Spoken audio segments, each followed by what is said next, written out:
बार बार वृत्ति नाम में लगा और भाग करके संसार में जा रही। नाम वाणी से स्वरूप का पोषण होता है और प्रगट प्रसाद से देह का पोषण हो रहा है। पानी में मीन पियासी, वही सुन सुनी आवे हांसी। अरे आनंद सिंधु के मध्य में वास करने वाले आनंद सिंधु, तो इन बिंदुओं से, ओस कणों से अपनी प्यास बुझाना चाहता है। हंसी की बात है, तू आनंद समुद्र में है, आनंद सिंधु मध्य तो वासा, और मर कहा रहा है, ओस कणों से प्यास बुझाना चाहता है।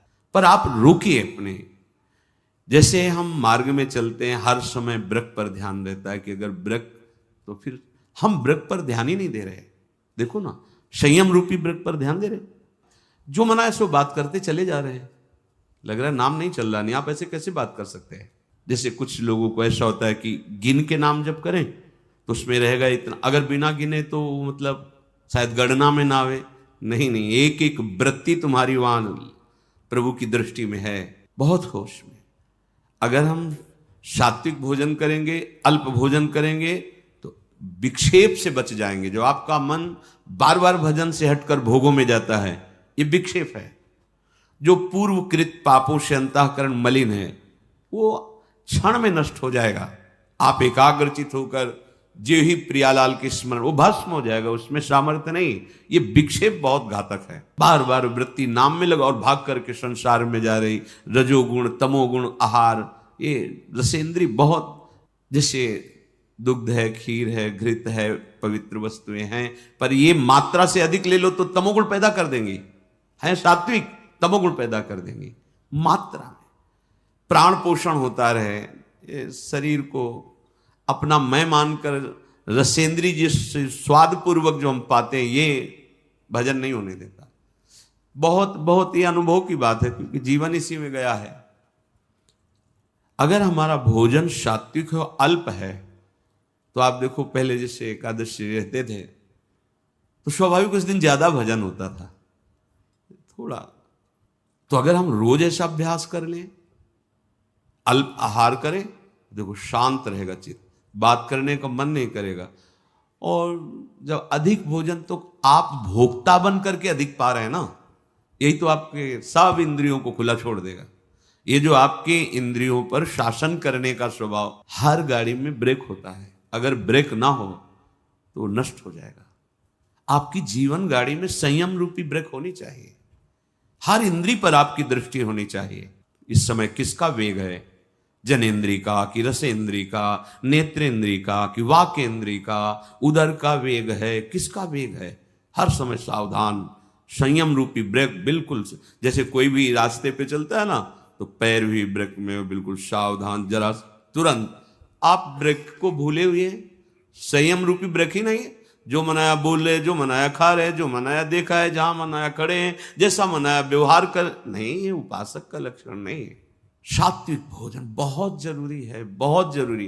पर भाई रोज सुन लो, पर मानोगे नहीं तो कोई फर्क। अल्पाहार करो, देखो कितना अच्छा लगता है। बढ़ रहा है, चर्बी बढ़ रही, पेट बढ़ रहा है, वजन बढ़ रहा है, भजन नहीं हो रहा है। आप कहते भजन नहीं हो रहा, क्यों नहीं हो रहा है भजन? आप गृहस्थ हैं, बहुत मेहनत करते हैं, आपका ठीक है, जितना समय भजन में मन लगे, बीच बीच में नाम स्मरण किया, समर्पित कर दिया, सारे सेवा कार्य भी, वो भी भजन हो गया। समझिए, इन्हीं के राग के त्याग को वैराग्य कहते हैं, और वैरागी ही अनुरागी होता है। जगते हुए फिरे वैरागी, वृंदावन रस में अनुरागी। जब तक ये जग का मतलब हम बाहर देखने लगते हैं, यही है जग, इससे राग छोड़ो, सबसे छूट जाएगा। मूल यही है, इंद्रियों के राग, मन के राग, शरीर के राग, इसको समझो, अध्यात्म को समझो। भूल मत करो, भूल मत करो। इसको सजाने का मतलब है बंधन दृढ़ कर रहे हो, समझो। ये शरीर तुम नहीं हो, या अंगूठी, यहां वो चैन सोने की, और ये वो, आप इस शरीर का राग पुष्ट कर रहे हो। शरीर का राग पुष्ट होगा तो वासनाओं की धूम मचेगी, वासनाओं के वशीभूत होकर आचरण करोगे, दुर्गति हो जाएगी। और वही हो रहा है, हम शरीर राग पुष्ट कर। हाँ नहीं भाई, जैसी परिस्थिति, आप धनी हो ठीक है, आपके पास है, पहनो, राग पूर्वक नहीं। अगर राग पूर्वक तो फिर वासनाएं बढ़ेगी, रजोगुण बढ़ेगा, वो आपको बांध लेगा। स्वाभाविक है। प्रियाजू को अर्पित करो, प्रसादी आभूषण, प्रसादी वस्त्र। गृहस्थ हो तो, विरक्त हो तो बस जो गुरु ने वस्त्र दिया उसी रहने से, आजीवन उसी रहने से, कुछ भी परिवर्तन नहीं, कुछ भी अधिक नहीं, एक भी वस्तु अधिक नहीं, जैसे जितना वैसे। विरक्त होने के बाद शरीर का श्रृंगार नहीं, ये शरीर का श्रृंगार नहीं है, ये दासत्व है। वृंदावन की रज और स्वामिनी का प्रसादी चंदन और गुरु परंपरागत तिलक की आकृति, ये हमारे शरीर का श्रृंगार नहीं है, ये हमारी स्वामिनी जी के दासत्व का स्वरूप है। लेकिन किसी भी तरह से शरीर को श्रृंगारित करना, राग को पुष्ट करना है। श्रीपाद कह रहे अप शुष्क फलादि भक्षयन, रूखा सूखा फल अन्न जो मिल जाए भक्षयन, प्राण पोषण के लिए डाल लो। उस पे बुद्धि अपने जहां सुनते हैं ना, क्या है आज खीर, आज ये, आज वो वस्तु, तो पहले आपका चिंतन बना, संभालना, चिंतन बना रागात्मक। अच्छा आप एकाग्र हुए, हर्षित हुए, गए, वो वस्तु तो बाद में सेवन करेंगे, वृत्ति तो पहले आपने खराब कर ली। आपको सुनकर हर्ष नहीं होना चाहिए। अगर भगवत प्राप्ति करनी है तो प्रियाजू का प्रसाद है, बस इतनी बुद्धि रखनी। वो क्या क्या है ये मुझे नहीं देखना है, प्रियाजू का प्रसाद है, वो जैसा भी हो, वो हमारी लाल। प्रसादम स्वामिन्या स्वकर दत्तम प्रणेता। श्री स्वामिनी जी ने प्रेम पूर्वक कृपा करके हमें जो स्वाद पाते हुए अब प्रसाद दिया, हम उससे पाते हैं, उससे अपने प्राणों का पोषण करते हैं। नाम वाणी से स्वरूप का पोषण होता है और प्रगट प्रसाद से देह का पोषण हो रहा है। अगर हम नाम वाणी में चित्त नहीं दिया तो शरीर पोषण को भी संभाल नहीं पाएंगे, पक्की बात समझ। अगर हम नाम वाणी, तो फिर नाम वाणी से विस्मृत है तो ये अनुभव की बात कहते हैं। प्रसाद पाते हुए भी आपका संयम नहीं रहेगा। नाम वाणी सेवक शरण सदा रहे, अनत नहीं विश्राम, कै बाणी हरिवंश की, कै हरिवंश। या तो भगवत लीला भरे पद गुनगुना रहे हैं, नाम मंत्र चल रहा है, स्वरूप का पोषण। अगर स्वरूप का विस्मरण तो देह भाव में विचरते हुए फिर बात नहीं बनेगी। प्रभु का प्रसाद देह पोषण और नाम वाणी स्वरूप पोषण, ये बैठा लो अपने हृदय में। अगर आप स्वाद बुद्धि से भोक्ता बन करके पाओगे तो नाम वाणी चला ही नहीं सकते। किसी भी इंद्री को बढ़ावा देना, अपने भजन को नष्ट कर देना है। आप प्रार्थना है, थोड़ा समझिए, आप शरीर नहीं हैं, आप इंद्रिय के द्वारा भोगे हुई वस्तुओं के भोक्ता नहीं हैं। आप स्वरूप में स्वयं अखंडानंद हैं, स्वयं भगवदानंद हैं। आप अपने आनंद को भूलकर जो शरीर भाव से विषयों में विचर रहे हो, कभी आनंद का अनुभव नहीं होगा। आप लौटोगे तो देखेंगे आपके अंदर कोई इच्छा ही नहीं रह जाएगी, इतना अंदर आनंद भरा हुआ है। आनंद समुद्र हो तुम, कैसे समझाएं। पानी में मीन पियासी, मुझे सुन सुन आवे हांसी, महापुरुष जन कहते हैं। पानी में मीन पियासी, मुझे सुन सुन आवे हांसी। अरे आनंद सिंधु के मध्य में वास करने वाले आनंद सिंधु, तो इन बिंदुओं से, ओस कणों से अपनी प्यास बुझाना चाहता है। हंसी की बात है, तो आनंद समुद्र में है, आनंद सिंधु मध्य तो वासा, और मर कहां रहा है, ओस कणों से प्यास बुझाना चाहता है। रसेंद्री को संभालिए, बार बार प्रार्थना है, नहीं पछताओगे। ऐसे दिन कटते चले जाएंगे, ऐसे दिन। जब भजन में मन लगता है ना तो सब कुछ व्यर्थ लगता है।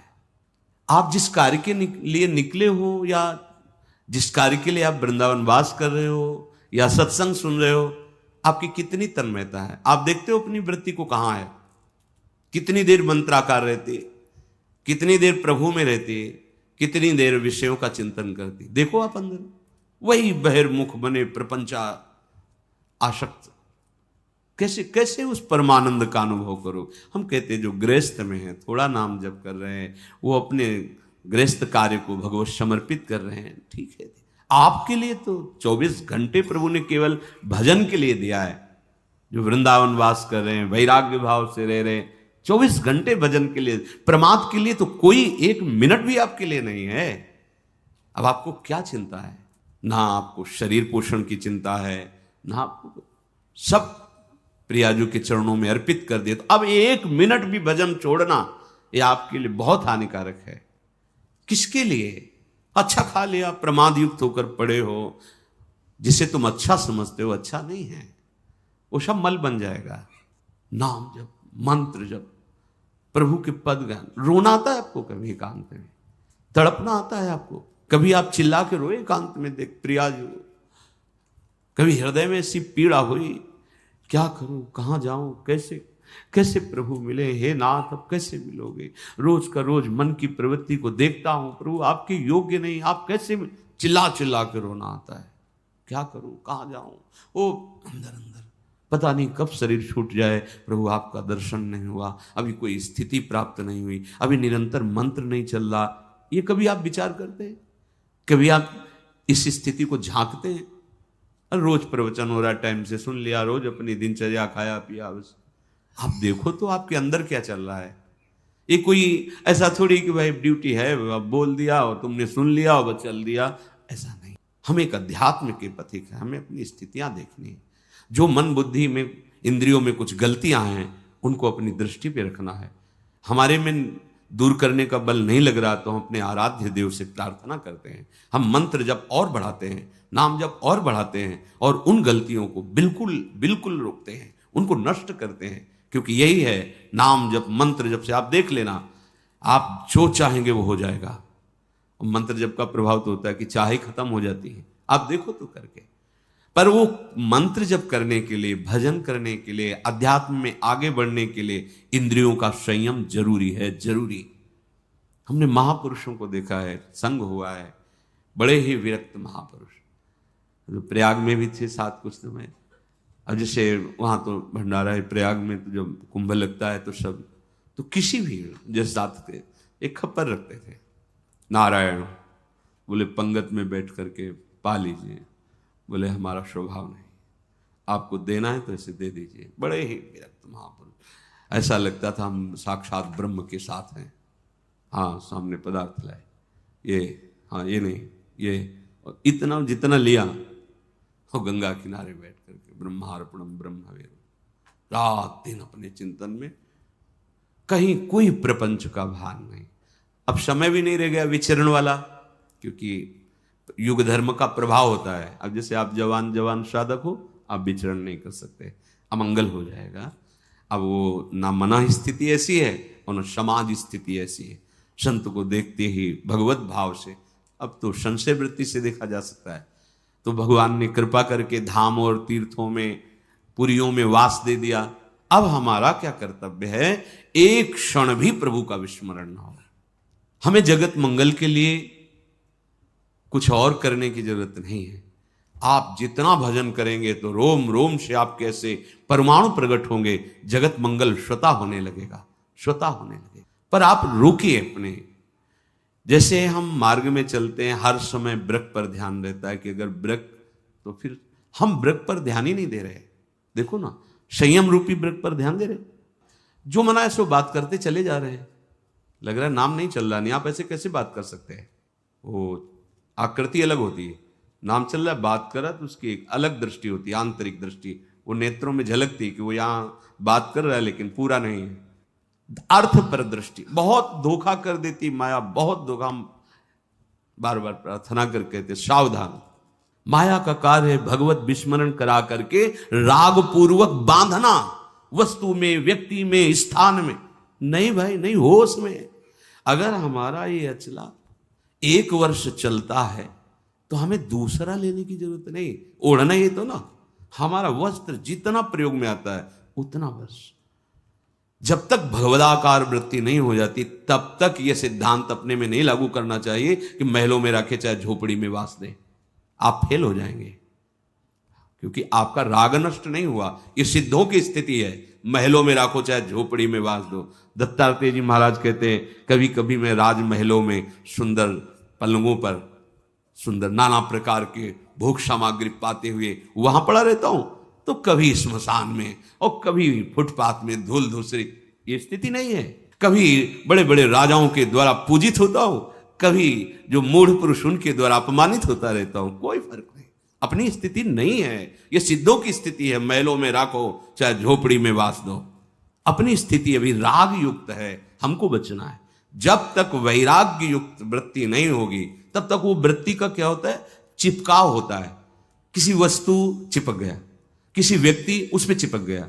कैसे चिपका आप जानोगे? जब आप एकांत होगे, उस वस्तु की याद आवे, उस व्यक्ति की याद आवे, तो मौसम आप आसक्ति, वो हर वस्तु व्यक्ति स्थान और हमारी वृत्तियां फैलती रहती है।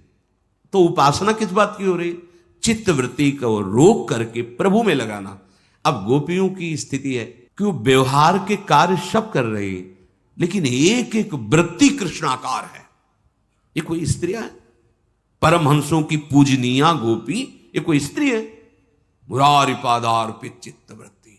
ओह, बड़े बड़े महापुरुषों ने इनकी चरण रज वंदना की। एक दिन वो संत आए थे महाराष्ट्र से, कृपा करके परिकर।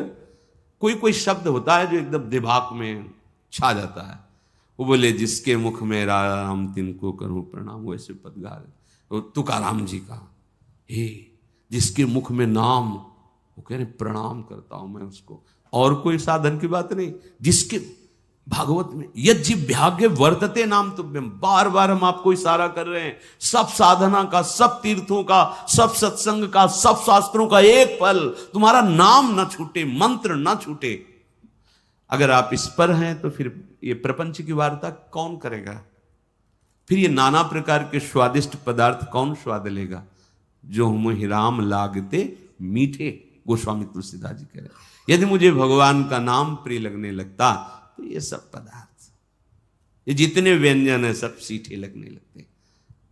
सच्ची मानिए, नाम वाणी अगर नहीं है तो कुछ भी हो, कहीं भी हो, आपके हृदय की चिंतन वृत्ति जगत में रहेगी तो अशांति, दुख, क्लेश, बंधन, ईर्ष्या, द्वेष ये बना है। तो हम धाम में कहां हैं? हमें बताओ। आपके अंदर ईर्ष्या है, द्वेष है, नाना प्रकार के कुविचार हैं, तो परमानंद में प्रियालाल के महल में रहते हुए आप कहां हो? विचार करके देखो। नाम वाणी चल रहे, एक आनंद की उमंग, कैसे कुछ नहीं सुनाई देता, कुछ देखने की वो अलग दृश्य होता है। आपकी दृष्टि में अलग ही चल रहा है, अलग ऋतु चल रही है, अलग सौंदर्य चल रहा है, अलग बातें चल रही। खोए हुए हो आप, ये आनंद लेने के लिए आए हो। ए भाई, ये रूप कोई आनंद वाले नहीं है, ये देह कोई आनंद वाले नहीं है, यहां कोई भी भोग आनंद वाला नहीं है। ये बड़े बड़े महापुरुषों का जब निकले थे तो पूर्व महापुरुषों की कृपा से, पूर्व जन्म के प्रताप से एक बात थी कि मुझे वो जो इनमें लिखा है कि भगवान का नाम अमृत, भगवान के नाम में बड़ा स्वाद, भगवान जीवन धन, वो हमें देखना है। बस ये लगन ने धज्जियां उड़ा दी संसार के राग की। कभी अन्य की आश्रय वृत्ति हृदय में गुरु कृपा से नहीं आई, हरि कृपा, क्योंकि लक्ष्य था जो लिखा है वो उसको देखना है। तो आप तो सुन रहे हैं, आपको तो रोज शास्त्रों की सार बातें सुनने को मिल रही। अलग अलग ग्रंथों में तुम्हें पढ़ने की जरूरत नहीं, सब यही सुनने को मिल रहा है। रोज सत्संग हो रहा है, रोज आपको भगवत सेवा के दिनचर्या में मन लगाना ही पड़ेगा, जबरदस्ती लगाना पड़ेगा। कितना बढ़िया है, जहां खोज की जाती कि कोई मुझे ऐसा मिले, सतमार्ग क्या है बता दे, वहां तुम्हें सतमार्ग बताया जा रहा है। अगर अब चूक हो गई तो पता नहीं किस कल्प में, किस युग में ये पुनः ऐसा अवसर आएगा कि नहीं, ये भी नहीं कहा जा सकता। बार बार तो बनत नहीं, यह संजोगन हो मानुष तन वृंदा विपिन रसखन संग। ये जो कृपा हुई, सच्ची कहें, जो कृपा हुई है, मतलब इसका अनादर मत करो। बड़ी कृपालु प्रभु, भजन के लिए हमें समय दे दिया। अंदर से जो चिंतन की बात हम तुम्हें बताते, प्रभु कृपा ना करे तो वृत्ति प्रभु में लगे ही ना। प्रभु कृपा ना करे तो एक मिनट के लिए भगवत मार्ग के लिए समय माया दे ही ना। देखो ना आंख खोलकर, अभागी जनों को सत्संग के लिए समय नहीं दिया जाता, अभागी जनों को भगवान नाम जपने के लिए समय नहीं दिया जाता, अभागी जनों को सतमार्ग में चलने वाला विवेक नहीं प्राप्त होता। अहो भाग्य, अब चूक मत करो, इस जन्म में मुझे प्रभु चाहिए। प्रभु साथ रहे, प्रभु स्मरण साथ रहे, बार बार जन्म मरोड़ो इसकी कोई परवाह नहीं, पर ऐसी स्थिति हो जानी चाहिए प्रभु की सिवा कोई आश्रय, कोई राग नहीं। ये स्थिति चाहिए। हमें मोक्ष नहीं चाहिए, हमें बार बार जन्म हो तो भी कोई परेशानी नहीं, पर प्रभु के साथ हो, प्रभु की स्मृति में हो। हम बार बार वृंदावन में जन्मे और ऐसे महारानी जी का जस गावे तो हमें क्या परेशानी है? हमें कभी मोक्ष न मिले, हम सब बार बार जन्मे, ऐसे ही रोज श्री जी की जय जयकार हो, उनकी सेवा हो, नाम गुण कीर्तन हो, इससे बड़ा परम पद और क्या होगा? नहीं चाहिए मोक्ष, पर हमारी स्थिति, ये अंदर की स्थिति होनी चाहिए। अगर अंदर की स्थिति भोगों में है, राग द्वेष में है, तो आप वो फिर ना तो इधर समझ पा रहे हो ना इधर समझ पा रहे हो, बीच बीच में जीवन गंवाना ठीक नहीं है।